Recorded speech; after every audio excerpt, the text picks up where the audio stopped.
Report Qaiser Khan. D I G P east zone doctor Farooq Ali کے احکامات پر S T P O Jamshed division A S P Muhammad Ashir کی زیر نگرانی تھانہ سچل کی حدود میں گٹکا بنانے کے کارخانے پر چھاپا۔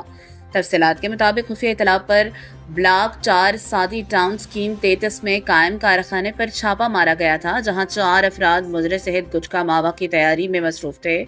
جو پولیس کو آتا دیکھ کر موقع سے فرار ہونے میں کامیاب ہو گئے، جن کے نام مخبر خاص نے ماجد ول نور عالم، وحید ول نامعلوم، امتیاز ول نامعلوم، ذوالفقار زلفی ول نامعلوم بتلائے۔ خانہ تلاشی لینے پر جائے وقوع سے 10 کٹے چھالیاں وزنی 145 کلو، 1000 پڑیاں تیار گٹکا ماوا وزنی 60 کلو، 4 عدد پیکٹ کتھا، ڈیجیٹل کانٹا، 1 عدد ٹب، 1 بالٹی، 1 ڈرم اور گٹکا بنانے میں استعمال ہونے والا دیگر سامان برآمد۔ مفرور ملزمان کے خلاف مقدمہ الزام نمبر 892/26 بجرم دفعہ 1-8 گٹکا ماوا ایک تھانہ سچل درج کر کے مزید تفتیش کے لیے انویسٹیگیشن ونگ کے حوالے کیا گیا ہے۔